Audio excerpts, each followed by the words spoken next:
You're listening to the practice of a Hoodoo Baptist. This is my personal journey of root work, faith, and ancestral wisdom. This is where I honor the ones that came before me and share what's been passed down and walk you through my experiences of being unapologetically aligned, covered by spirit, guided by blood. Today, we have a very special guest, Kat Niambi, aka the Hungry Medium. She's a spiritual activist and founder behind Middleton Cook Farms, a 501c3 charitable sanctuary rooted in ancestral reverence, land stewardship, and collective healing for Black and Indigenous women and femmes. Through sacred wellness programs and ancestral veneration, she creates healing experiences within various communities that reflect her commitment to honor her lineage and her parents' memory. Kat Niambi. Miss Kat, welcome. Thank you for having me. You look fabulous. Thank you. All the That means a colors. lot coming from you. You look fabulous. You look good. I love all the colors. I love the accessories. I Thank always you. tell you, I always love your glasses too. Oh, thank you. Yes. Thank you so much. Yeah, thank you for coming on here today. I know you are a very busy lady. Not so much right now, so that's good. You caught me at a good time. Okay, yeah, so it's all aligned. It's meant to be. Yeah. Really quick. Let me tap back into your memory really quick. So one of my very first reading with you at Buku Hoodoo Fest, maybe the first or second year. I don't remember, but my first reading though, right off the back, you were like, "You come from a lineage of hoodoo practitioners," Did and I I? say, "Yeah, you did. Yeah, yeah." That's why I was like, I'm gonna tap into your memory just in case, because I remember it quite well. Because I was like, oh yeah, I love her. She's amazing. She's great. She's good. Oh, she's good. Child, No, see, I don't remember anything. I have CRS. Can't remember shit. I'm screaming. Yeah, no. So yeah, you're like, you come from a long lineage of hoodoo practitioners, and you know, you were like, and you know that, and I was like, yes, yes, I know. I'm tapped in. I'm more loud with it because in my family, a little bit of background, my family history on my mother's side, those are maternal side, majority hoodoo practitioners. However, they practice in silence.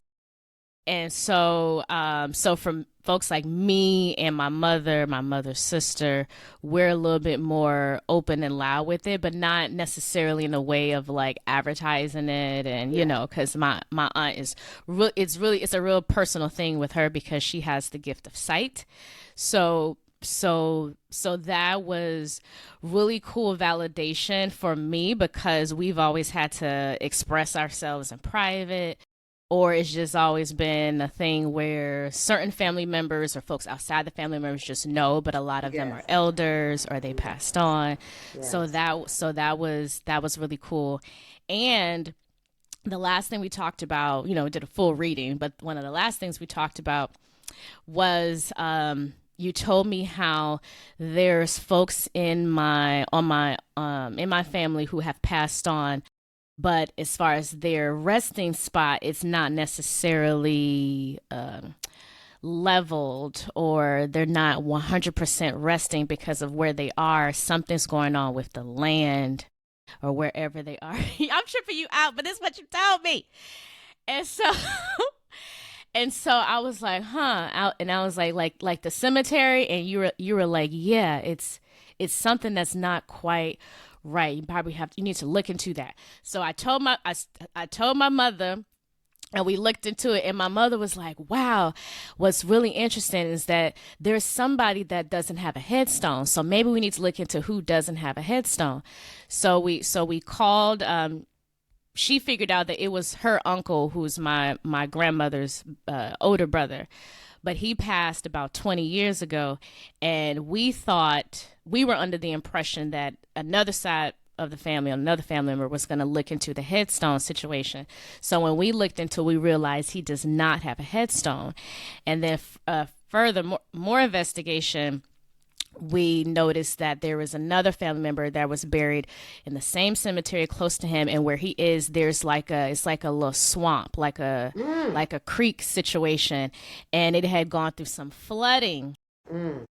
And my mother was like, "Oh no, we got to fix this." So we've pretty much created a fund together to start paying for headstones for family members that don't have one, because we truly believe that in order for us to move on, break generational, intergenerational curses, not just mentally, but physically, and to help folks, our loved ones, rest, we have to make sure that they are resting and they have their headstones, they have their Absolutely. names, and Absolutely. they're able to, to really have a Yes. fully peaceful transition. And we help them, they help us, right? Yes, that's right. So I Not thank you. all of them, but we can talk a little bit about that, especially us Yeah, as indigenous people from indigenous faraway lands and the existing land we live on. yeah. Uh, it's not a. It's so interesting how we want to pick and choose who we honor, Mm, especially those of us that have white lineage, and they want to walk in the world and not honor those people. mm-hmm. And I think it's so interesting because there are a lot of, I'll just say black people for, just to generalize us in one cultural aspect, Mm-hmm. who are like, I'm not for that person. That person was a slave master and he was, and I said, but yet you got Uncle Johnny on your wall that was doing dirty. What do you know about all of them? You don't know about all of them. So I think that we really need to reconcile that. Mm-hmm. And Mm-hmm. I've had a lot of clients who don't want to do that work when that is the work that they need to be doing. Mm, mm. Giving some whiskey or bourbon or something. Can we talk about that? What do you do as far as for your services with your clients? Like what do you do? Can you share a little bit about that? Well, it's changed. It's evolved. It's Mm, funny you were asking that. When you asked me if I wanted the questions ahead of time, I was like, nope. Because I don't, I have to honor the fact that I am speaking my truth in real time and not coming up with the answers ahead of time. But I always sort of do this pre enactment, mm, in my head, like, oh, I wonder what we're going to talk about. Well, if we talk about this, I could certainly talk about that. So when I thought about the idea of you asking me about my services and offerings and things of that nature, it has evolved, and it has evolved based on what I'm going through.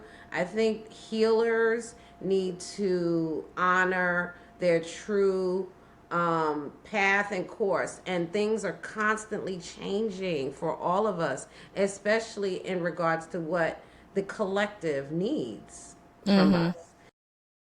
Of late, the collective needs help with knowing their purpose. So I did a lot of one-on-one, and tapping in and channeling and mediumship when I was giving you the reading, using cards and doing the Mm-hmm. one-on-one, for X amount of dollars. I will tell you this and da da da. And since coming up with the work of the farm, and I'm using this because a lot of people don't understand what the farm really is, and I'm sure we'll get into that. Um, Mm-hmm. it's taken a lot out of me energetically. Mm, And so I've had to alter, and then there's definitely some life changing things spiritually, spiritual communities that I have recently made an exodus from, that I had to work through that as well. So, mm. there's the personal life, but you still are here to help. So, a lot of my work Right. has been with the community that I'm glad you are a part of. And so I still had to do something because I was told many, many years ago that this is the work that I have to do. I was told by elders who were channeling spirit on multiple occasions, you have to be doing this work. So, to honor that, Um, I have, this offering where I'm offering, like a 20-minute recording, which is amazing. And it's called Illuminating Your Purpose, because I realized that a lot of people need something. In our tradition, we have lots of things we can rely on, but there's a million billion people in the world who don't have a spiritual tradition, a spiritual house.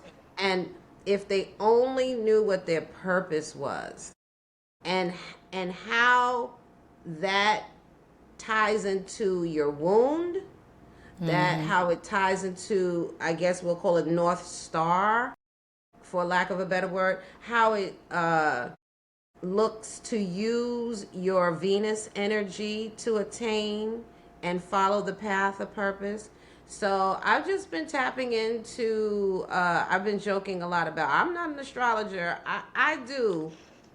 You heard me say that. I'm not an astrologer, but so, if spirit, if God, if my path is putting different tools in my place based on my astrological placements, then I did a year of complete flow where I just let the things that needed to come to me and then follow those directions. You got a cookbook. You have to do this first. You have to sift the flour. You have to get your dry ingredients. So if you know your purpose, and I found out what my purpose was, and I'm like, this resonates with me. Is this, can I curse on here? I have Yes. to. Okay. Be yourself. Thank you. This shit resonated with me. Knowing that I have been doing this work as a child, as a teen, as an adolescent, as a teen, as a young adult, and you don't realize, and then you have the people around you saying, who do you think you, but all of that stuff comes to you naturally, and to be told to not pay attention to it, that it's not within the constructs of their mindset, when you're supposed to be obedient and listen to spirit, and spirit and all messengers from God in all forms. Making sure I'm clear on that. Messengers of God in all forms. Once you start doing the work, whether that work is therapy, whether that work is spiritual, attending to your altars, your guides and protectors, your Ori, your ancestors, once you start listening to them, listening to your inner child and what they want, that is the work. When people say, what's the work? The work is listening and being obedient. So when you ask about the services, right now, I am giving back to the people who have fed into me, people in the community, talking to them on the phone. If they need to talk to me for an hour, I'm not going to sit there and say, well, that'll be, and you must sign up for my blah, blah. No. If you need an hour with me on the phone, I'm going to talk. Chelsea, if you need an hour with me on the phone, you can call me anytime. And then the offering for the rest of the world is through the Illuminating Your Purpose, which is on thehungrymedium.com. www. Tap in. Tap in. And that's that. And then I'm doing, things like I've finished writing a book. Ooh, yes. I'm just living my life right now. My purpose. And I'm here for it. My purpose, I'm helping others. My purpose is to help others with their purpose. Yes. And in doing that, I get to do fun things. I get to let my inner child play, because she didn't get to play. She didn't know she was allowed to play. And that's what I'm doing right now. I'm happy for you. Thank you. Especially now that you said you're getting to play. Because you did mention the book, and I was like, ooh, that's exciting. Yes, it is. It's finished. And one of the hardest lessons of the work for me, and the wound that I have, is to allow other people to help me. Mm-hmm. It is to ask other people to help me.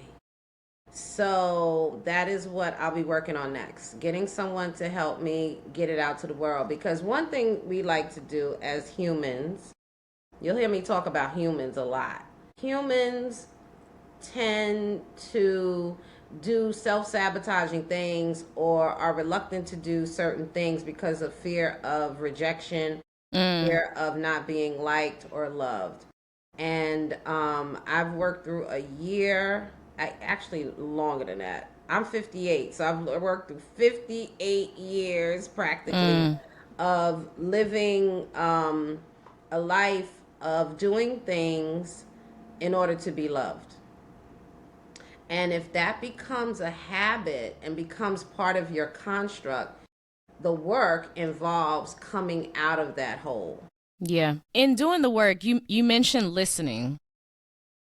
Can you share like your earliest experience with spirit as far as listening to spirit? Can you share that? Those are two different things. Mm-hmm. So I'll just see if I can compartmentalize. I've always heard spirit, and I've never been able to identify what it was until I entered an African traditional religion that helped to develop me spiritually. And that wasn't until I was in my 40s, girl. We're talking about 40 years old.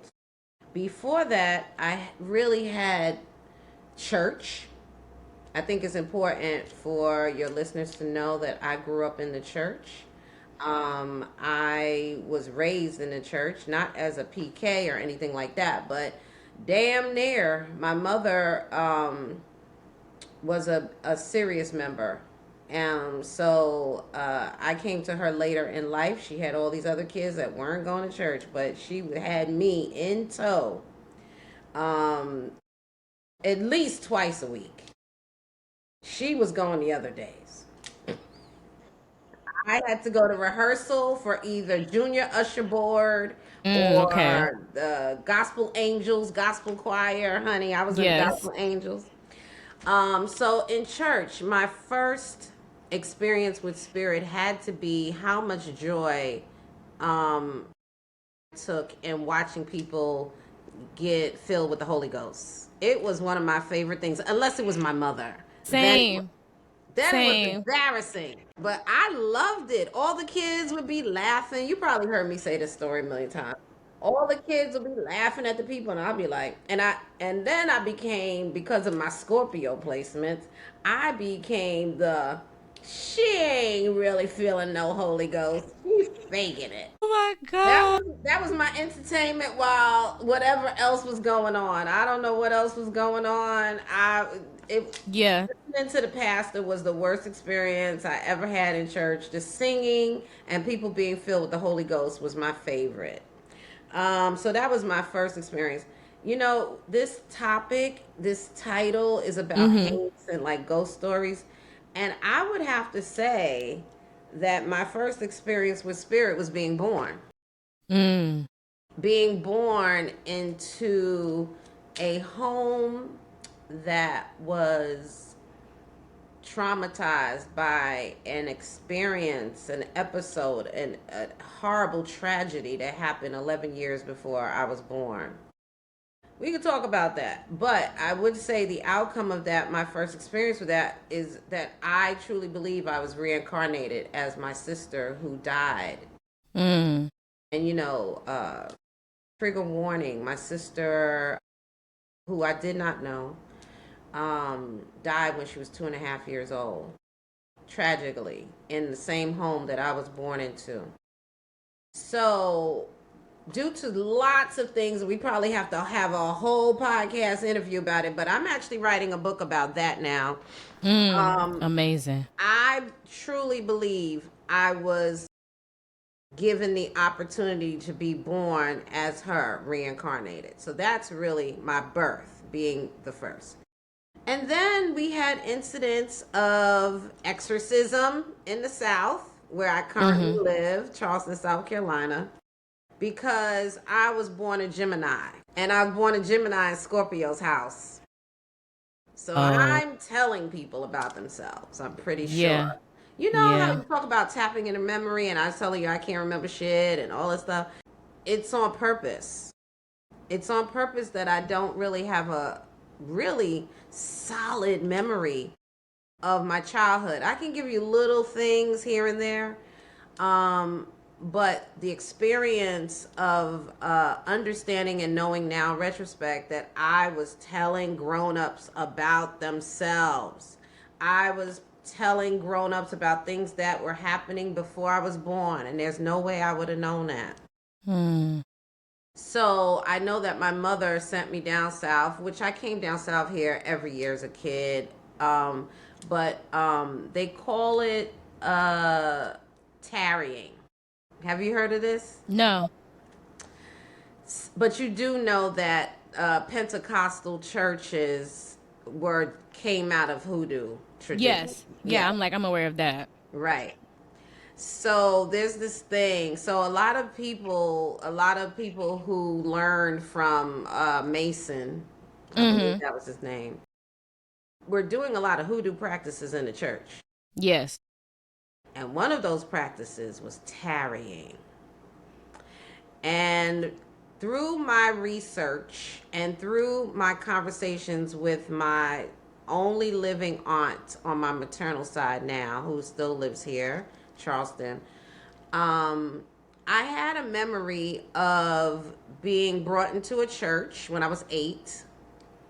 And I was coming down south every year, but this year was a little different, you know? And I always went to church with them, Pentecostal.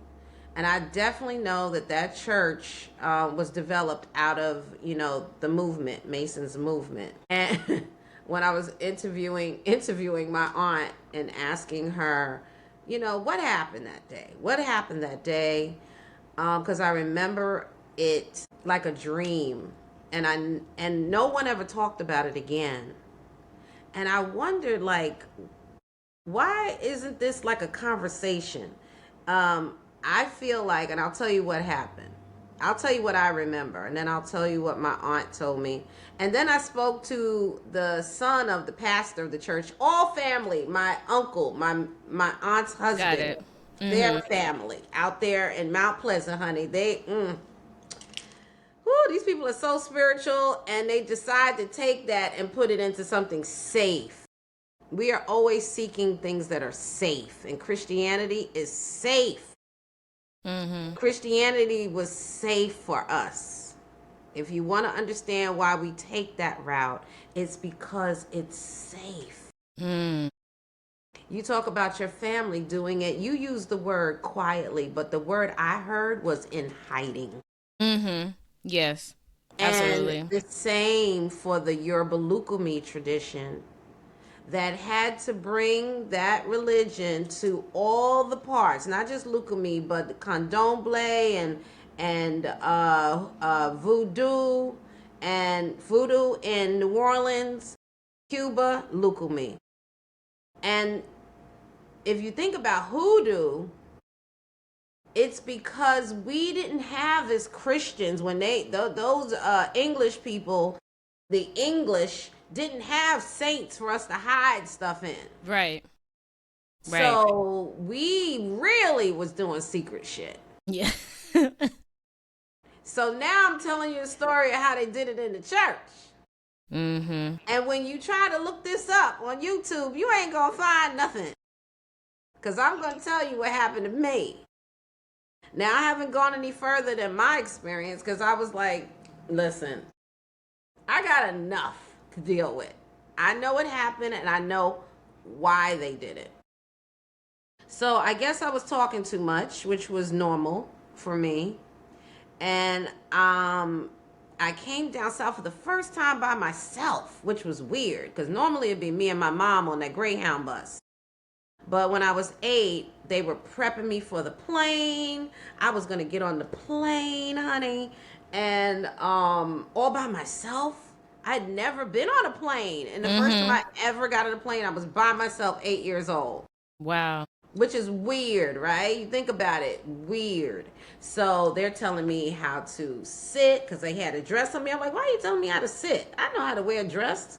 Anyway, they put me on the plane. I come down here. I go over to my aunt like I always do. And I went to church. And one time we went what seemed to be at night. And I'm going to tell you what I remember. I remember being taken down to a basement with other kids. Now, this is just my memory. I really asked my aunt what happened, and she's like, no, that didn't happen. This is what happened. But I'm going to tell you my memory, because I really feel like my memory is rooted in my sister Catherine, K-A-T, like Kat, like Kateria. These people named me after this child that fell out a window 11 years before I was born. And no one thought that was weird. Anyway, I go into church. This is what I feel. We're going to church. Okay. Sometimes we go to revivals on the week. Okay, we're going to church. I remember being taken to a basement. I asked my aunt, basement? No, there's no basement in that church. Okay. They lined up some chairs, folding chairs, and they put newspaper on all the chairs. And then, this is me, once again, pleaser. And I was joking with my youngest daughter, who's an Aquarian, and we were joking because I was like, you would have never listened to what these people are telling you to do. But me, I'm going to do. I follow the rules. I'm going to do whatever y'all are telling me to do, just so y'all could love me and not be mad at me. Now they want us to get on our knees in front of the chairs. And then they start playing tambourines. I remember drums, but there were no drums. Tambourines and clapping. And they had us doing this. And I'm looking at the other kids. What is it they want us to do? They want us to purge. That's why they put the newspapers there. And they start chanting. You want to know what they start chanting? What? Jesus. And they are going, Jesus, Jesus, Jesus, Jesus, Jesus, Jesus, Jesus, Jesus, Jesus, Jesus, Jesus. I've had an imaginary friend my whole life up until this point. Her name was Dada. And I'm just doing what they're saying. Everybody's writhing. Jesus, Jesus, Jesus, Jesus, Jesus, Jesus, Jesus, Jesus, Jesus, Jesus. And they clap. Jesus, Jesus, Jesus, Jesus. And I'm like, okay, they want me to do this, but why is this newspaper here? What do they want me to do with the newspaper? And there's nothing I could do with the newspaper. I didn't know what to do. I know they wanted me to purge. And all I can tell you is to have an imaginary friend up until the age of 8 is unusual. Usually they go away when you start school. But I had her. Her name was Dada. As it turns out, Dada has a lot of meanings. Dada means sister in Swahili. Dada is Shango's sister, from what I understand. Dada is when there are babies born with tight, curly, nappy hair. They call them Dadas.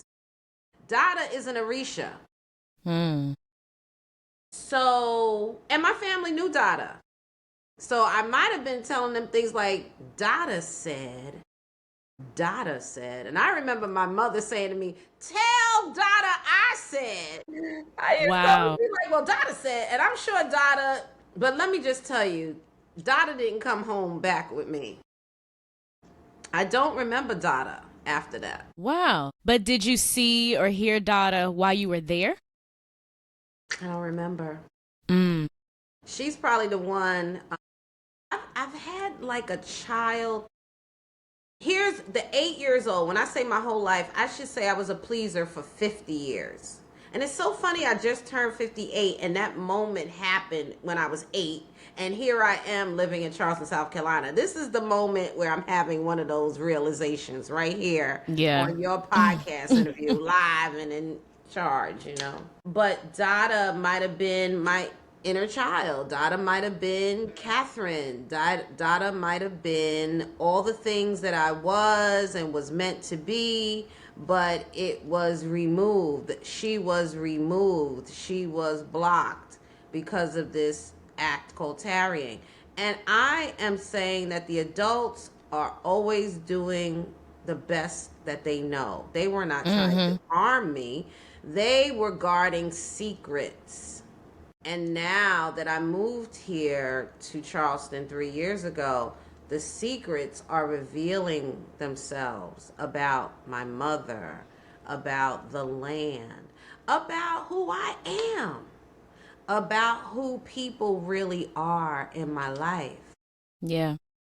Hidden truth. The Yeah. eighth house. The eighth house. Scorpio's house. Mm. So yeah, moving here to Charleston because they were calling me was so that I could uncover hidden truths. And so when you ask about the obedience was, yes, you need to finally find a place and people and a community that can help guide you to your spiritual development. Yes. You do need to move. You do need to be initiated in this tradition. Yeah. Yes, you do need to move to Charleston, South Carolina for your next initiation.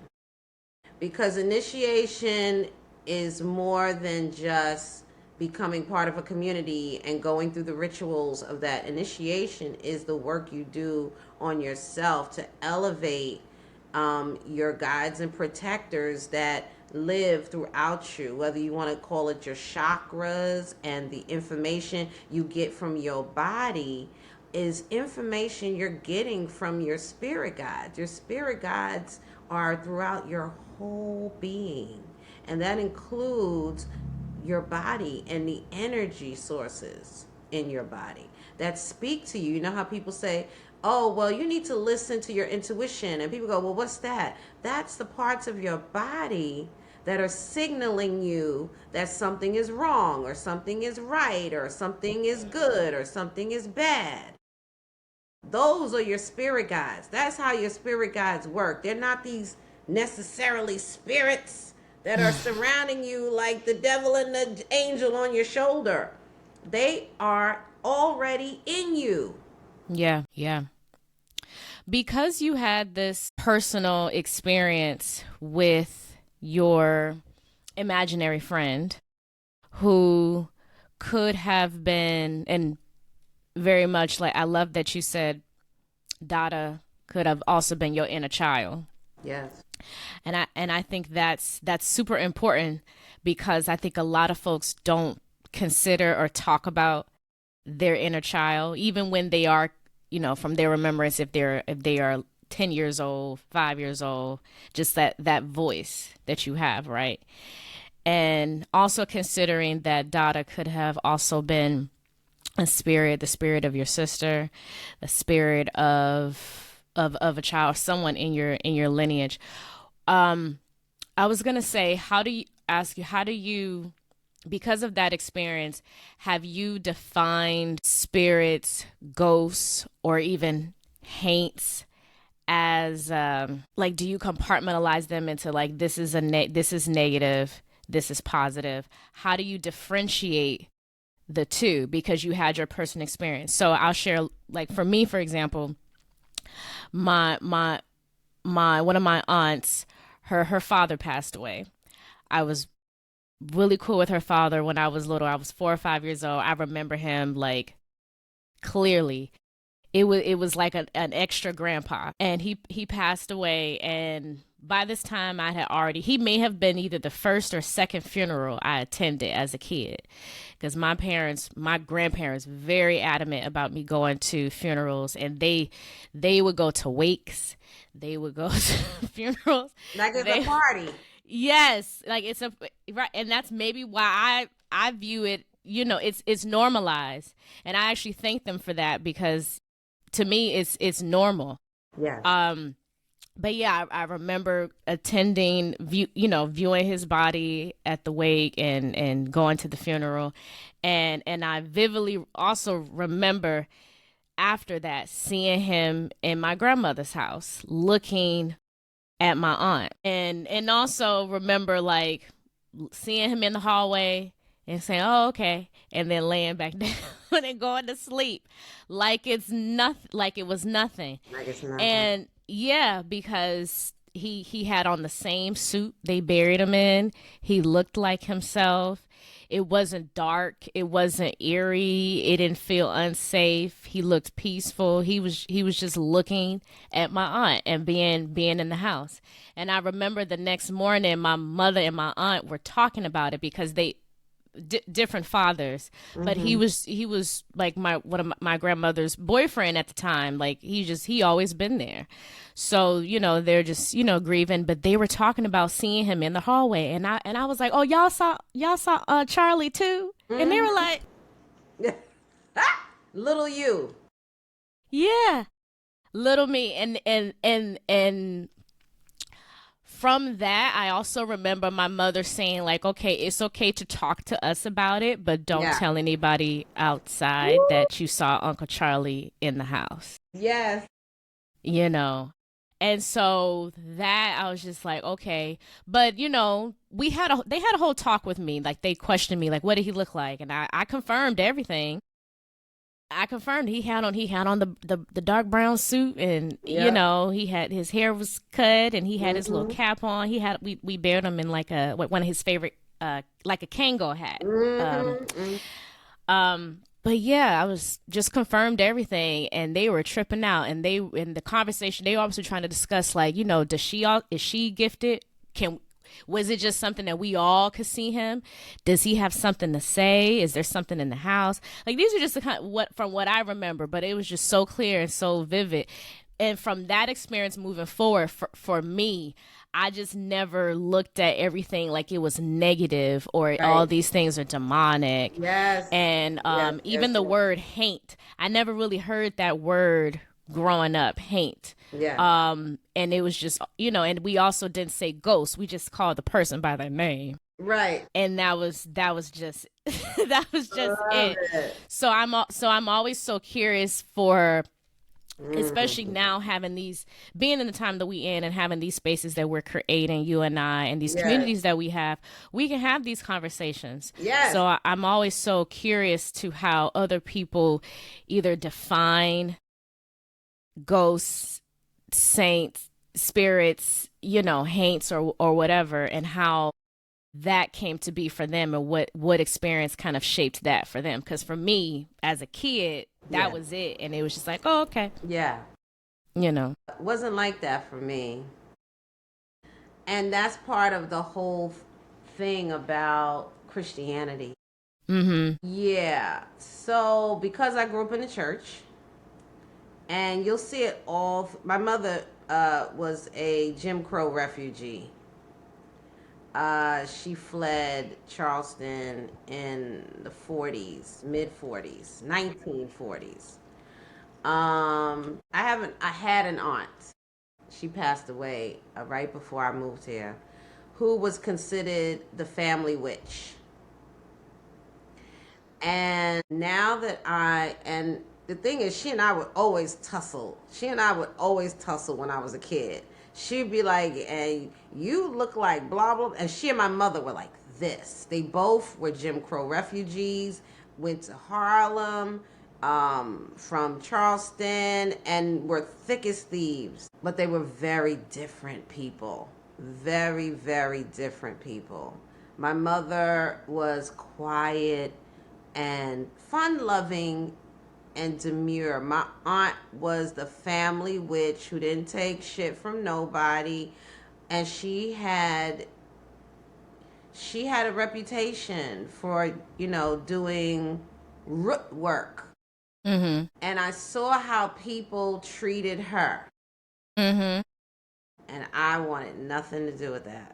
Mm. I again wanted to be loved. I don't want you talking about me in this way. She and I would have moments where we would be like, passed away, and our cat ran away. And I remember my aunt being like, staying with us for a little while, and our cat ran away. And I remember waking up in the middle of the night, and I was like, I saw Frisky. Frisky was in here. Or then I was like, I saw a white cat.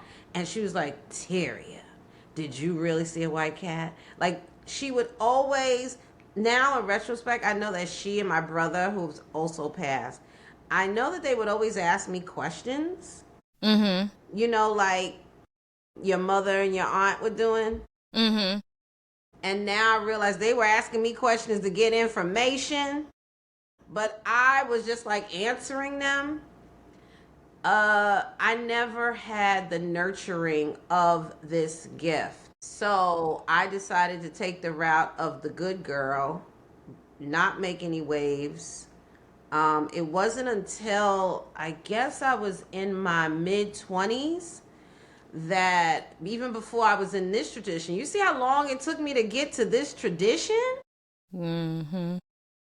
From age 8, we're going to start there, to 40. That's why I like working with young people like yourself who are on this path much, much, much, much sooner than I was. Because it's so important that we get ourselves together. Yeah. But I didn't have nurturing of anything. This, you don't talk about spirit. Even here in the capital, one of the capitals of Hoodoo, Charleston, South Carolina, the Gullah Geechees, who Mm-hmm. they, even though it was embedded in the foundation of the Pentecostal church, even,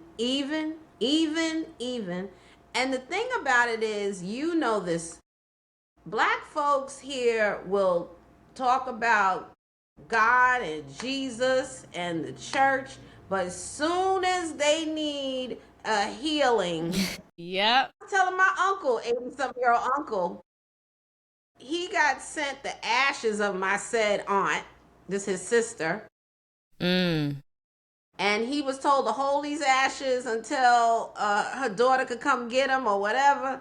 And then when I said, you had her ashes in your house? I said, you need to do a house cleaning. And he was like, what is that? I said, you don't know? He's like, no, I don't. But then I did believe him. And then it made me sad Mm. that he didn't even know he could take a cigar Yeah. and clean his house. But he Yeah. knows to drink that life everlasting tea when he not feeling well. So sometimes the hoodoo is in the little normalized things, like for them normalized. Let's get this weed off the street. Oh, look, there's some life everlasting. Let's grab that. Let's make a tea with some, I don't know what alcohol they put in it, but let's put that together and drink that. So it's present for us. But when Yeah. it comes to the spirits and, in Charleston, they have the ceilings of porches painted what they call now Haint blue. Haint blue. Yeah. And people did it to keep the spirits away. They know about that. They release doves at the end of funerals when you come outside. Yes. They stand outside in a line in eldership order. The family and everyone else goes into church, but the family stands outside. You see that in African traditional religions. Yeah. So they have the things. They don't know they have the things. Or they don't want to know they have. So it wasn't like it was demonized, but it was just like, we don't talk about that. Yeah. And I think the not talking about it is part of it's like an aspect or an effect of what Dr. Joy DeGruy called post-traumatic slave syndrome. Yes. Because just like it was illegal and criminalized for Black folks to read and write, it was also illegal and criminalized for Black folks to congregate and Yes. and to worship Yes. and to practice any of their own traditions. Yes. And I think these things are still, rooted and intertwined Yeah. within us, within all the different, I guess, like denominations of Christianity now, to where folks are not necessarily identifying, yeah, because even on social, I see people talking about like, oh, the Southern tradition of Black folks on New Year's Eve and the Southern cooking tradition of Black folks on New Year's Day, and not necessarily knowing where that comes from and why they do it, and even also then talking about like their family traditions, what their mamas and grandmamas doing, and how they love to do it. I'm like, y'all know, that's ancestor veneration, right? Right. But again, because of that removal from our identity, Yes. our traditions, and also just not being educated, because it's been so hush hush for Mm-hmm. generations on generations.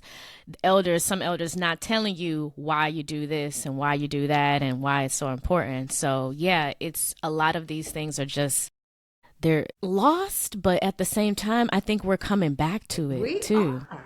Yeah. Through conversations like this. Yeah. Reaching one person. I had a little cousin. He's just became a deacon in the church. But he follows me. I didn't even know. He's like, "Oh, I was listening to your podcast. I was reading your email newsletter, and I was like, what?" What'd he say? I was like, "Wait," because I really feel like still because of my embedded embarrassment about I've been able to compartmentalize my family. They know that I do Mm-hmm. this, and I think it amuses them. Mm. But they still are accepting of me, and that gives me hope for us. Yeah. Um, my aunt wasn't feeling well, and I took my tuning fork to her house, and I said, "You can hold your cross and your Bible if you want, but I'm about to put this tuning fork right on you." And she's like, "What you doing, Tyria? What you doing?" I said, "I am healing your energy. That's what we're doing." So the Yeah. thing about what you said, I want to make sure we use the word Mm-hmm. intentional, Mm-hmm. intentional detachment and destruction of our beliefs, because they knew. This is what I want us to stop thinking, that the white supremacists were ignorant. Yes, Yeah. in certain aspects, of course.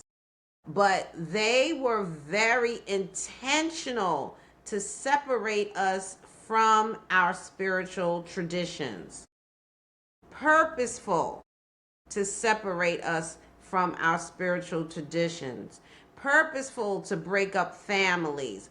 Purposeful to do things that will tear us down emotionally, that would destroy and deconstruct our nervous systems. All Yes. these things were intentional. Yes. So that's why I call myself a spiritual activist, because you guys, they're people who will march on the street with the picket signs, and we need Mm-hmm. them. There are people who get into political office. I guess we need them. But there's also people like what you're doing here, and heads of elays, and Mm-hmm. people in spiritual communities who are doing the work to make sure we remember who we are. And if I might add, the work that you are doing with women and Mm-hmm. femmes is even more important, because we need to tap back into the divine feminine, Mm-hmm. the creator, the goddess. Yes. That is the root. Who creates humans? Mm-hmm. Who creates humans? Us. Okay. Us. We do. We do. So tapping into all these things is Mm. necessary. Absolutely. Every single work you see that we're doing to understand who we are and who we were, is so important, because that is what's being lost, and that is what's trying to be ripped from us again. Yeah, I was going to say again, Again. through the banning of books, through people taking away, creating more laws so people don't have access to health care, access to public records, access to public education, public broadcasting. The monitoring of menstrual cycles. Yeah, the monitoring of menstrual cycles through apps, through medical institutions, through our doctors. It's not just. I always tell folks it's never just about abortions. No. It's not just about abortions. No. It is about control, Yes. long-term control. Yes. Of everybody. Of everybody. But we're still stuck on that, unfortunately. Right. So it's super necessary for all of us to tap in with our purpose, which is beautiful that folks can come to you to have a better understanding and finding their purpose and really owning it. Because I think fear, like how you mentioned fear and all these other things that kind of get in people's way. Yeah. That part right there, owning it. Yeah, I was going to say owning it is super important. I want to get into your work. Well, yeah, because what you're doing is so important as well with Middleton Cook Farms. And I want to get into how this came to be, because if I'm not mistaken, around the time we met and started hanging out, this was when you were already thinking about it, but this is when you really like tapped into it and started and decided, because I remember, I think you told me, you're like, no, I'm making it a charity. I'm already in my paperwork. I'm doing it. Yeah. And I said, that's super important. Like, this is amazing. So I want to get into that, because I think a lot of folks would benefit by understanding what happens when you do listen. And also what happens when you are not afraid to return to the land. Because I think the South has a bad rep, and I think when people think about land, or that conversation around land, they just go straight into either farming, or they just go straight into just real estate. And they're not necessarily thinking about like that ancestral connection. So I do want you to talk about how that came to be in the work, and also, of course, I want to know how to support you in that, for sure. Oh, thank you. You have been super supportive just by your presence. And I think what I would advise before I get into the journey, that part of the journey, this chapter, this part of the journey, is that we humans, this is why they say don't think up here, think here and here. We don't know what the real plan is. That part. We are guided in a particular direction. That's why when people say, well, what's next? I'm like, I don't know. I don't know. People think, when you are a psychic medium, people think your life is all together. Honey, they not telling me nothing that was going to show me the vision. Why? So I can fuck it up? No. You are being led. You're literally being led like this. Where am I going now? In real time. When I went on this idea of starting a farm was my rudimentary human concept of what they wanted me to do, right? So let's see now. COVID happened. And I'm living in Brooklyn, and I had a child up at school in upstate New York, and had a daughter in Philly. And I was like, what are we going to do? Meet on Highway 95 when it's time for the Armageddon? I was like, hell no. So the youngest was graduating. I said, move to Philly. And then I packed up my stuff. And at the end of 2020, I moved to Philly. And I had a great time in Philly. It was the time of Clubhouse. I don't know if you remember My Clubhouse, goodness, honey. yes, yes. Oh, We talking about we talking about a world, a metaverse within a metaverse, honey.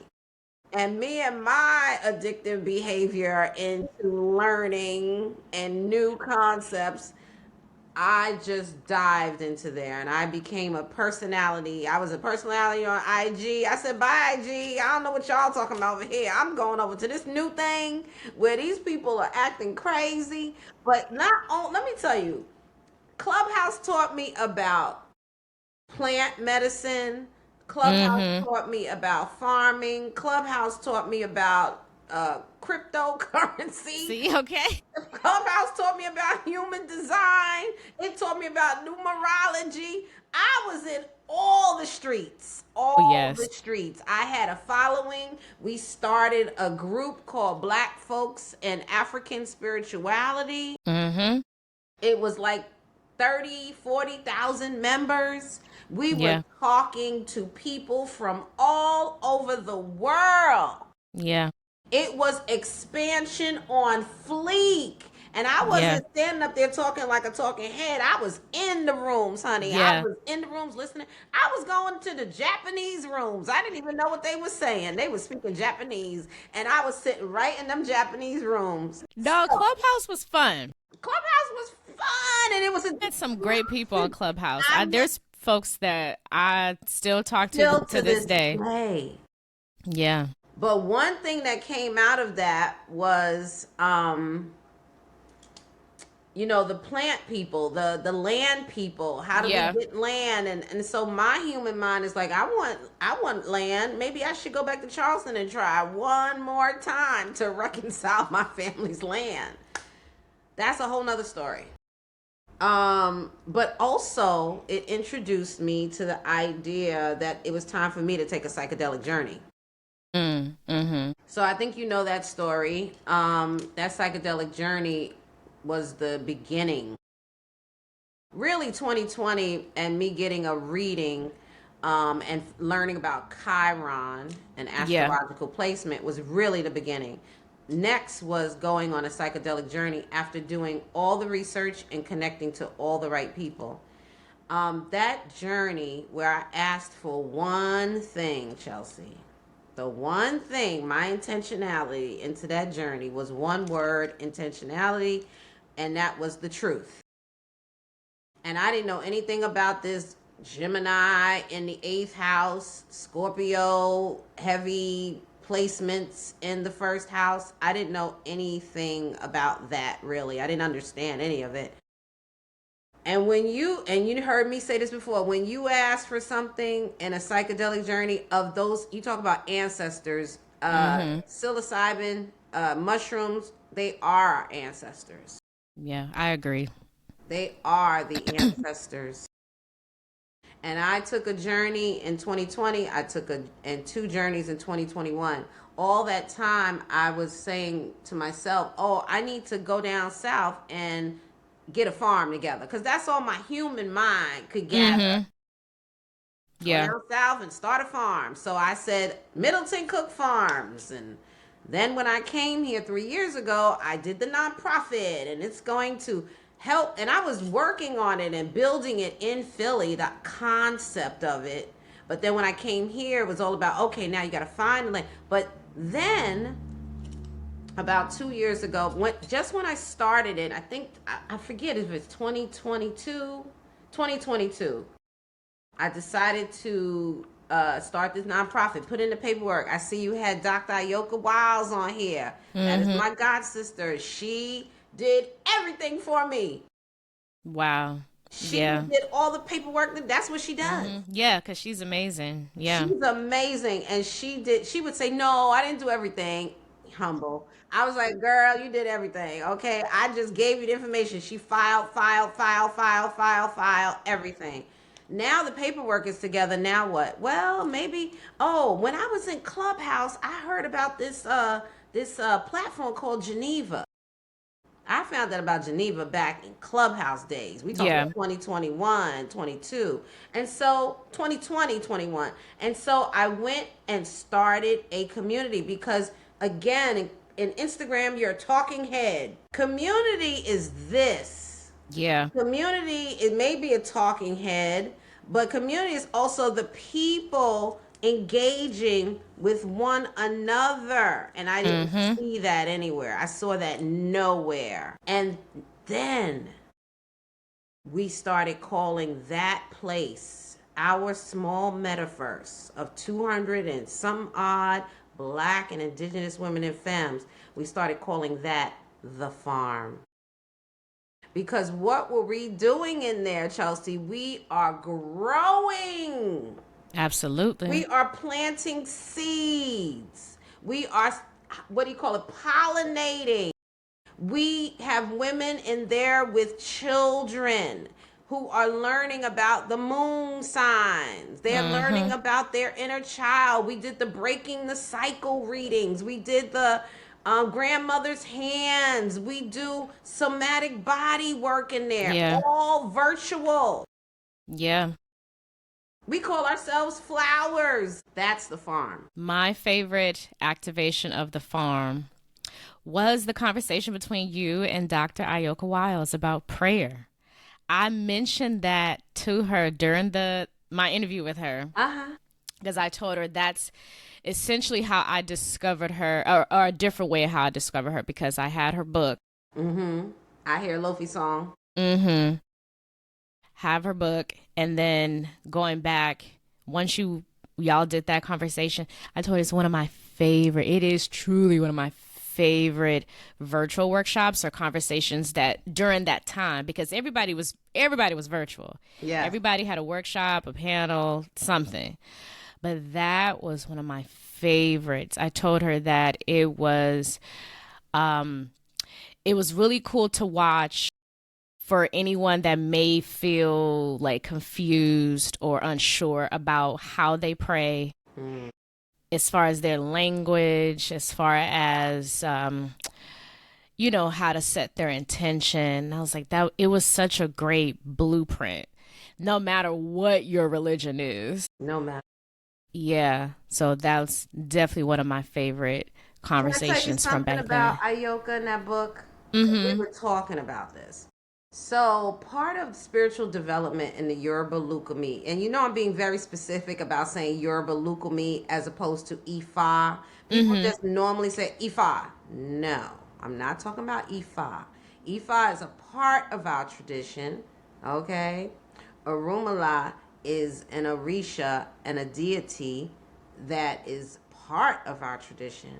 But specifically about this religion and how it came through the transatlantic slave trade through Cuba is very important to understand. There is a practice that is rooted in whiteness called centros, misas, white tables. That practice was part of my spiritual development, and many other Yoruba Lukumi practitioners. It's important because this is how we tap in to spiritual development and how we tap into spiritual investigation. Because what do we say about most, if not all, African traditional religions? I would say indigenous religions. It's the honoring of our ancestors. Nothing can be done before you check in with your ancestors first. Okay? So if you about to tiptoe into a tradition, remember, if they're not honoring ancestors first, no bueno. So there's a book that is used in a lot of these misas, centros, seances called the Kardec. You heard about him, Kardec? No. Look him up. I don't have the book in front of me. But he was one of these espiritismo. Okay. Which comes, in my opinion, from Europe. Okay? But that is one of the first practices. Again, this was survival for us. Yeah. This what these people want to, they okay with us sitting at these tables and tables shaking, you talking to spirits. They okay with that. When you start talking to Orishas, they got a problem. But because it came through Cuba, they were able, Santeria put the Orishas, what do you call it? Synchronized, you know what I'm talking about. Where you put the Orisha through the saints. Through the saints, yeah, syncretism. Right, Yeah. syncretism. So now, what I want to talk about with Ayoka is the evolution in some of the practices of sitting. You know, this is the only book we had, the Kardec book, which is a book of prayers. So this is the book we used, the Kardec book. Ayoka's book is now one of the books that is used in place of the Kardec book. This is how we talk about reclamation. And she probably would have never, maybe secret in the back of her mind, she's like, I'm going to put out this book of prayers. And then we were like, oh, Ayoka got a book out. You know what else we use? But it doesn't have prayers. It's Iyanla Van Zant's Acts of Faith. Oh, yes. Yes. Now, a lot of people don't know Iyanla Van Zant is a Yoruba priest. Yes, she is. Yeah. Her book is used when you want to talk to them. The Kardec book was used to open up the Misa or the Central. But now, I never use the Kardec book. I use Ayoka's book. And I told her, I was like, I thanked her. And I told her that it's so beautiful because no matter where you are in life, whether it's if someone just passed away, if you are personally feeling unwell, if you just want to connect with your ancestors, if you want to learn, or even just learn a bit more about the Orishas, it's such a great introduction. And she just so humbly was like, oh, thank you. That's and how it's we so do beautiful. it. That's how we do it. That's how we do it. And you know, the Bible is used in these centros, and I use these terms interchangeably, especially the word seance, because people's like, what is that? And all I can do is give them, everybody knows what a seance is. Seance. But the evolution and the reclamation of how we practice coming from this young girl from New York City. Yeah, so amazing. Isn't she? She's like younger than me, but she's older than me. If that makes sense. And she grew up in the tradition, which I learned that about her through our interview.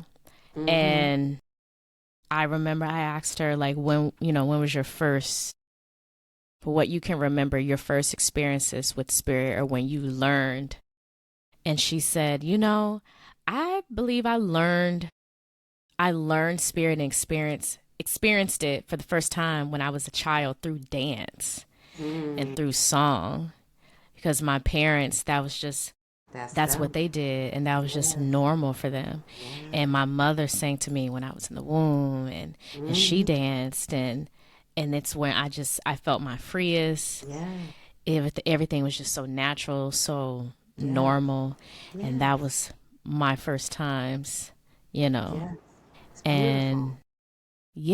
just thought that was so beautiful. Someone who actually grew up in the tradition, what their experience is like, and how they are now.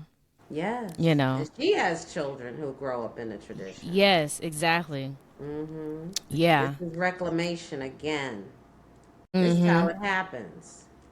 Yeah, seriously, yeah, because even for me, it's a lot of, deconstruction going on. Yes. For sure. Yes. and it may take just as long of a time, as it did, but also, I also like to share how I'm aware of my experience as a kid and growing up within my mother's household, my dad's household, and being like both like a blend. Father's side is mainly Muskogee, Creek, indigenous background. Majority of them still Still Christian Baptist. Oh, Christian Baptist. And White then, supremacy. yeah.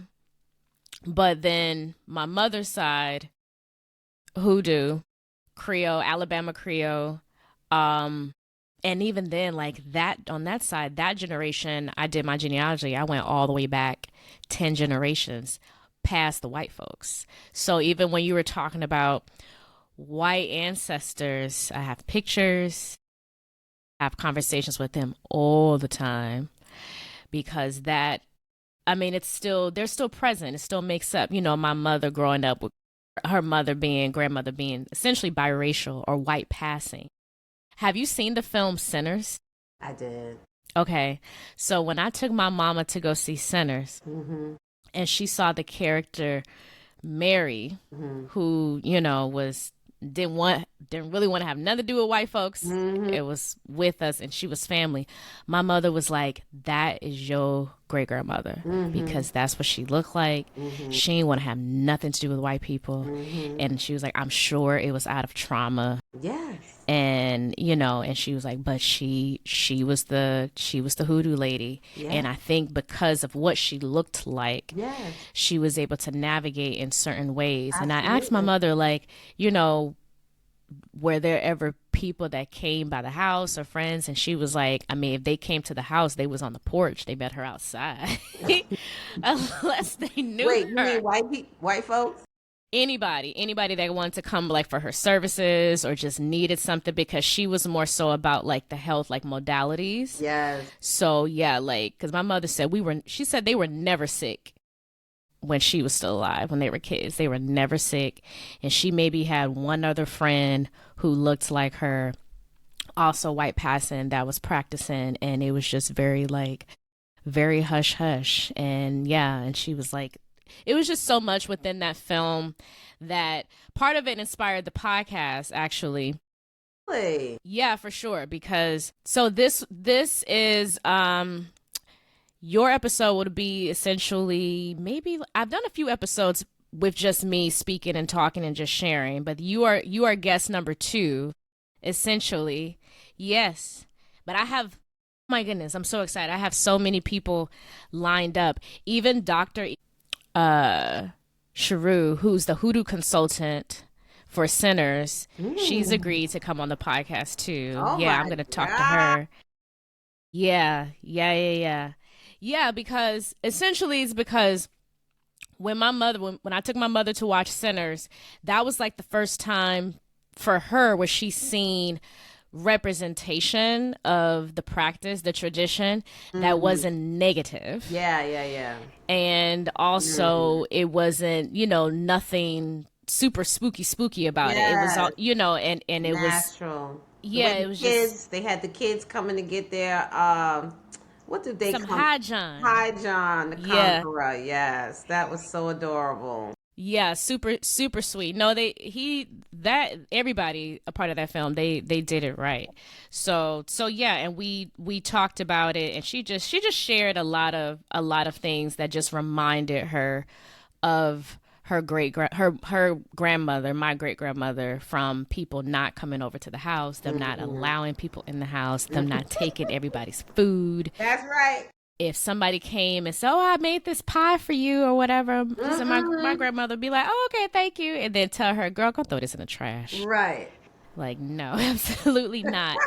Not eating no one's food. They didn't go out to eat. And that's very Black. Yes.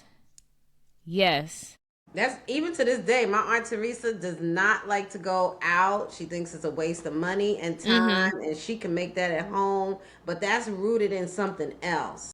I think also, like, for some people, it's protection, because there was just no trust in other people preparing a meal for you. Absolutely. Let alone you not knowing, like, what is this person spiritually in the kitchen back there? What they got going on, like making water my for food. chocolate. You ever saw that? Or What is read it? that? Like water for chocolate. Yes, like water for chocolate. Yep. The emotionalities of the people preparing your food. That's why when angry people are making your food, you feel angry. When sad people are making your food, you feel sad. When happy people are making your food, you feel happy. Yeah.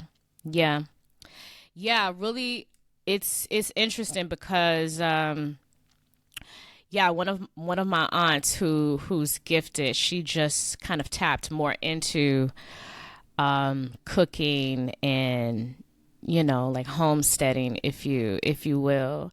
And we had a conversation about the house, my grandmother's house, the family house essentially. A lot of people have passed who either they passed in the house or used to come to the house a lot or once lived in the house, passed away.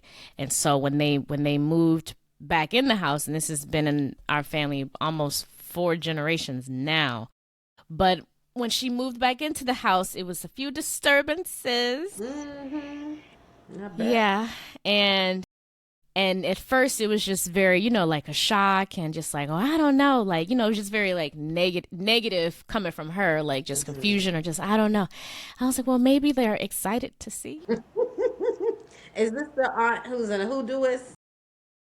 So we're all, she has the gift of sight. Uh-huh. So she's so deeply spiritual, a huge prayer. Mm. She is one that you would say she still identifies as a Baptist. Mm. I think because of just like upbringing Yeah. and just her having that gift, she's never really shared that publicly. So Yeah. again, when you were talking about Christianity feeling safe and being Yeah. safe, Yeah. I think that definitely applies to her. That was my mom. Yeah, yeah, for sure. So yeah, so for me, I have to really encourage her to tap back into the tradition and the practices, especially because we're in the family home, and and she calls them disturbances, but I'm like, I mean, they might be happy to see you, and and I said, what about just lighting, I told her to light a candle, put some water out near the pictures, and she was like, what pictures? I'm like, get the pictures out the drawer. I know you got the pictures in the drawer. That's probably why they're upset. And she's like, oh, okay. And I'm like, yo, just say a prayer. I was like, the Psalms is fine. Like, I was like, come on, like, we do this. And she was like, yeah, but I'm like, come on, seriously. Nobody needs to come over to the house. And she was like, yeah, because that's what I was thinking of asking. I was like, no, I don't. I was like, it's you. You can do it. We don't really need someone else to come in and pray Yeah. for our house when these are Yeah. folks that we know. Yeah. And And she's do like, some okay. elevation. I mean, just some prayers. Okay, so why do you do prayers, right? In a home like that? Spirits aren't supposed to be living here on earth permanently. All Mm-hmm. right? Spirits need elevation. And who elevates the spirits? Us. Yeah. It's our job to elevate the spirits. And then they can come down for visitations through your Mm-hmm. dreams, through your prayer practices, through whatever. When we do altars like the one you see behind me, called the Agun Shrine, we have the line on the ground and we put the lines like this as a gate. Mm. That's where y'all live, and this is where I live. Mm. Mm-hmm. And that's okay. Yeah. And so part of the shaking on the da da da da is what I heard when you told me that was tell your aunt to wake up. Mm-hmm. Tell your aunt to wake up. They want her to Yeah. wake up. Yeah. This is not foreign to the church. This is not the podcast for that. Is it the underground podcast? Because you know where I go, Chelsea Vonchez. Well, So that's we why I gonna have you here because, yeah. Chelsea Montez. This is another tool of white supremacy. I will just say very covertly that everybody is doing something. Yes. And they got us thinking that we not supposed to be doing nothing. Yeah. Yeah. They are whole ass organizations that start with the word M, as in the man that I said earlier. If you Yeah. could put two and two, that they got whole things they doing. Mm-hmm. And sinners, the Irish guy. Remember the Yeah. kid started saying, Our Father who art in heaven. He's like, I know that shit. He said they came and brought that shit to my people. He Okay. was like, this is the tool. This is the tool. we could get all into the Irish and the African and the transatlantic slave trade and the levels on the ship. They were colonized too. You see them over there fighting still. Yeah. Still. Still. Then they're going to use them. Well, okay, well, they're black and you're white. So since you're white, even though they were thought to be beneath, but because you're white, we're going to have you rule over these Africans. Look, girl, we're not going there. But anyway, this goes back, honey. This goes back. It goes back to what Dr. Joy DeGruy is talking about in regards to they got to find somebody to put their foot on the neck, right? And so when they see these people and they're like, okay, I'm going to teach them the Lord's Prayer too. Yeah. And they were doing their Irish stuff, honey. Period. So are there still Irish people around? Are these said Irish people in government? Are the... See, that movie has so many levels. So many. So you mean to tell me the oil order, the something order of the police? Yeah. Who's running that? And they just dropped all their indigenous practice. No, they leave that over there in Ireland. We don't know. Yeah. So when we think about this, the Catholic Church, they didn't got... Child, we see all these movies where they doing stuff in basements and but no, that's not real. How come their stuff is not real and ours is? And beware of the blacks, beware of the Africans. I mean, movies indoctrinating us. You got a movie like Live and Let Die, which was one of my favorite James Bond films. I wonder why. Where James Bond went to Harlem. And James Bond went to New Orleans. It was, that whole movie was about magic. Yeah. And indigenous and black people doing beware of the blacks. Yeah. And when did that movie come out? In the 60s and 70s? And I was about to say, the 70s.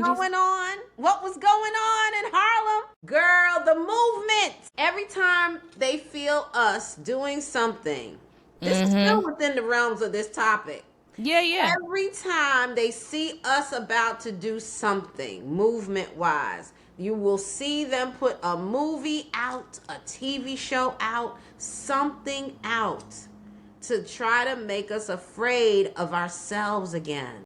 Yeah. Yeah, and even the conversation around sinners, because it triggered a lot of Black Christians. And I'll be more specific, Black Christian nationalists, because I think just like how we have white Christian nationalists, we got some Black Christian nationalists, and well, too many. The ones that went to Target so they could buy Tabitha's product. You know, we going there, but yes, we going there. Voice, throat chakra, fully activated. Full activated. Yeah, because they, it was just, a lot of folks was just triggered, and there were so many conversations online happening, but even then it was like trying to change it where it was like, this is anti-Christian, this is anti-Jesus, this is anti-God. I'm like, and your point? What's your point? Yeah, but it's just, I think for me, it's interesting too to see, because I just have always been unapologetic about it as far as my tradition, and also never shying away from the truth. Like, I was raised Baptist. I knew this side of the family, practiced this, honoring what my mother wanted, my grandmothers wanted. Like, it just has brought us peace to not share that we have gifts. So just keep it moving. But it's just really interesting now where I have these conversations within certain family members and friends. And it's like, well, what is your reason to hide now? Right. What's we know. Yeah.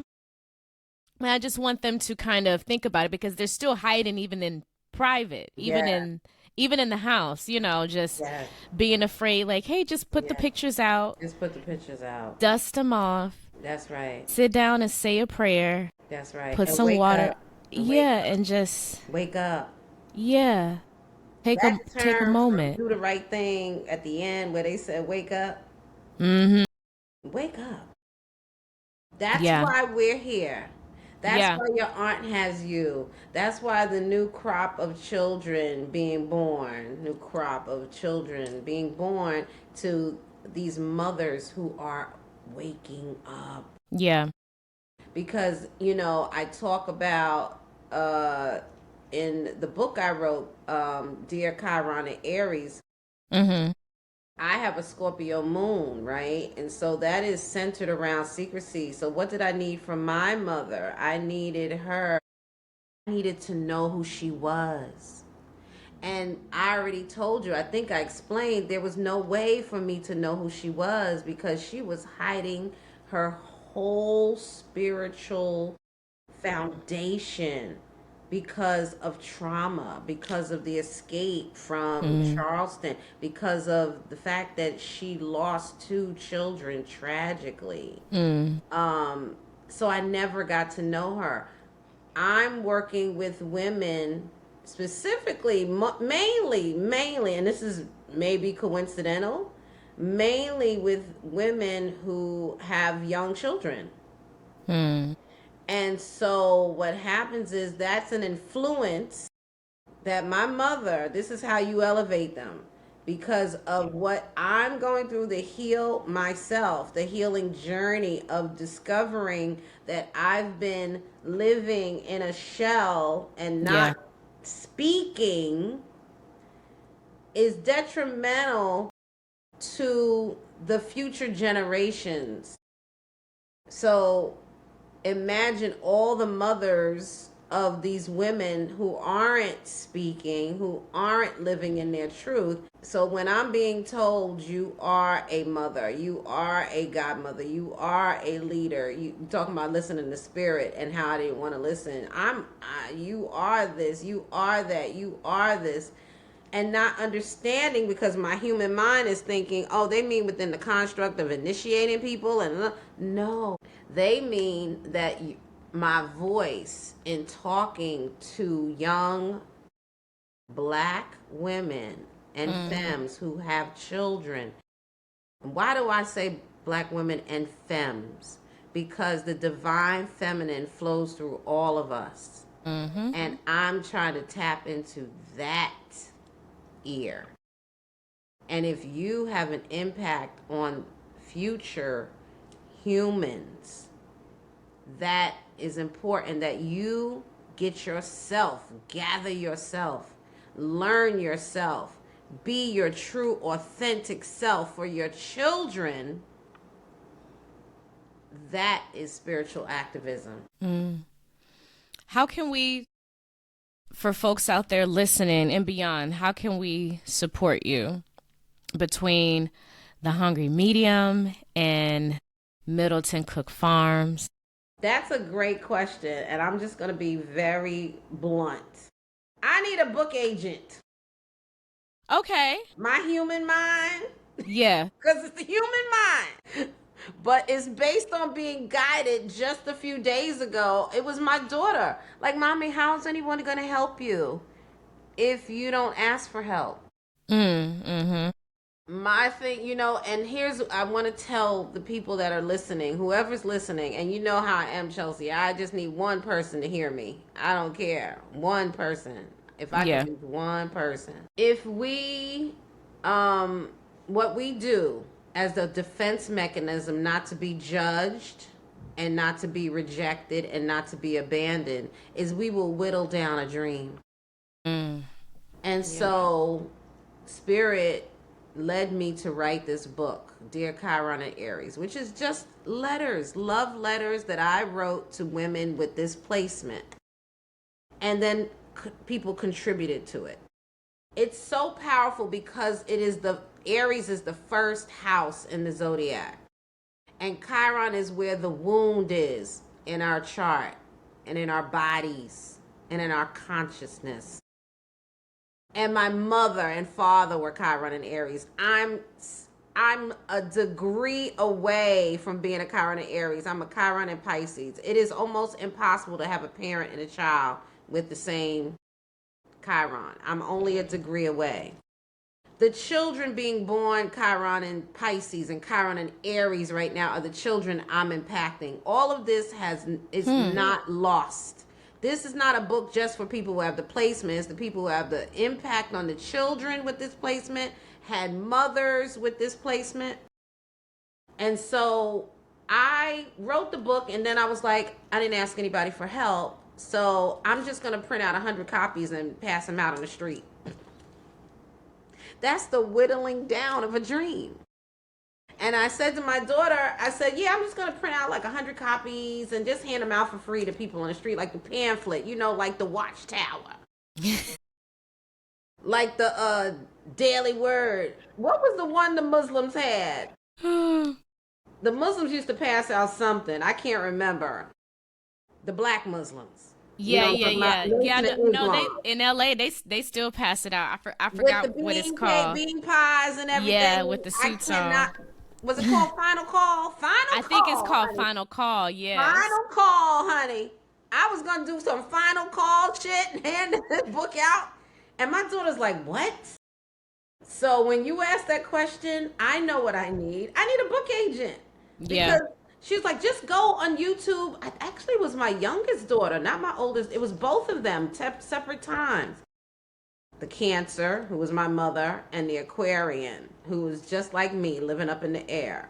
It's really important to tell people what your dream is, and it's really important to articulate what you want done. So the Human, when you ask what I need a book agent. And then what happens from there? Of course, I need a publisher, but something's telling me I need a book agent. Yeah, first. And then, do I need donations to the farm? Let me tell you something. We are in an economy right now and in a political climate where nonprofits are falling off the face of the earth, especially nonprofits like Middleton Cook Farms. We have a self-sustaining organization that lives in the metaverse, and we are continuing to do the work. Do we need money to do that? We need money to meet in person. But really, it would take millions to do the vision. You were talking about black burial grounds. It hit me in my shondo because we had applied for a grant that was going to help black burial grounds all throughout Charleston. So now when you say, what do I need? I need a book agent, because the work that I do is always tied to helping to heal black women and femmes who well, why you just focus on black women? Because I am a black woman. I have raised 2 black women. I was born from a black woman. We are the originators of this whole world. That's why. So who's going to have the most impact? Us is. We have to find ourselves again. And if I can start with Chiron and Aries, Dear Chiron and Aries, then I could go to Dear Chiron in Taurus, and then I could go to Dear Chiron in Gemini, and then I could go on and on and on. But you got to start somewhere. Yeah, I agree. And you're not lying about black-led organizations, because we're not talking about the white-led organizations that are allegedly serving black communities. We're not talking about them. We're talking about black-led organizations, black-founded organizations that are serving black communities, black indigenous communities. We're all in a very tight situation right now, from budgets being cut. Yes. And not only that, the focus, all these distractions, it's terrible when all we trying to do is save ourselves. Save ourselves. So it's real tight. When I think of Middleton Cook Farms, I think of me. If there's something I'm doing, it's going to help everyone else. I'm not trying to get a home in Hollywood Hills or wherever. I'm trying to be happy. I'm trying to continue to make my inner child feel safe. And if safety for her is the ability to creatively express herself, I already have the placement saying I'm going to help others through the work I do for myself.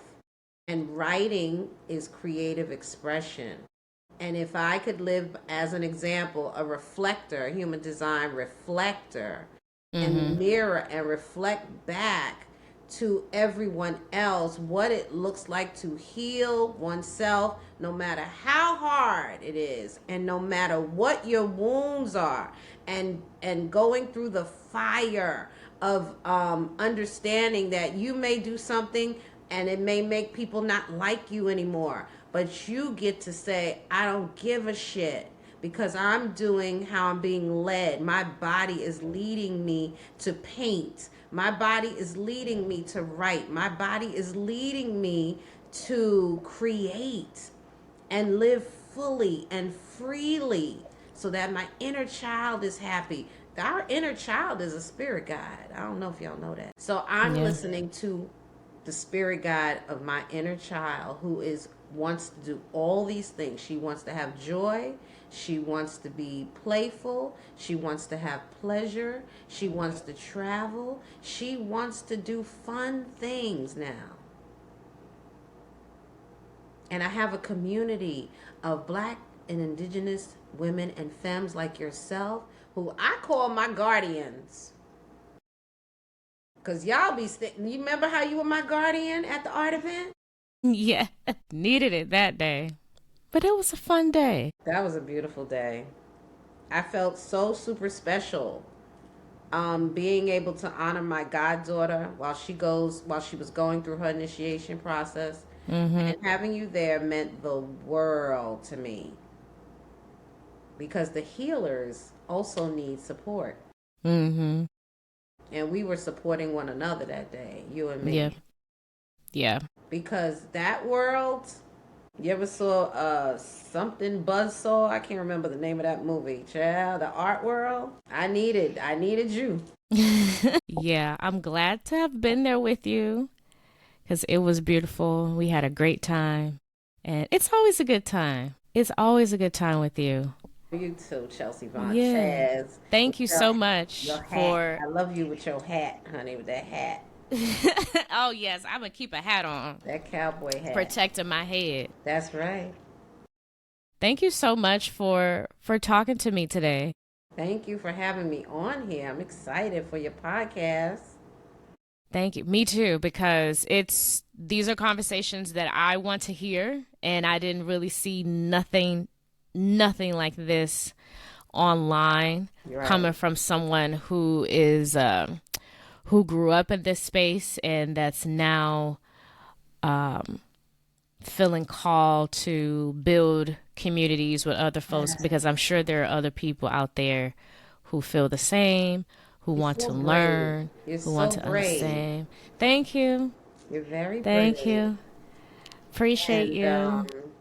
I thank you for listening to your spirit guides, because you have a lot of clout, meaning that people want to hear what you have to say. And again, you can go through your bouts of not believing that.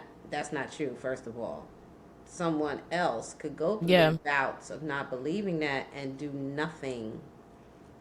And you are listening, and you're doing it in the way you're being led to do it. Not out of ego, but out of intuition and listening to your body. And listening to your body is listening to spirit as the divine feminine. Ashe. Thank you. Thank you. I appreciate you. Y'all, to get in touch with Miss Kat Niambi, make sure you go to middletoncookfarms.org. And if you are a book agent out there, I need you to holler at her. Stop playing. It's good. I'll send you the preface. See? Prepared. Stayed ready so she don't have to get ready. She is prepared. Thank you again. Thank you so much for listening. You have been listening to the practice of a Hoodoo Baptist, covered by spirit, guided by blood.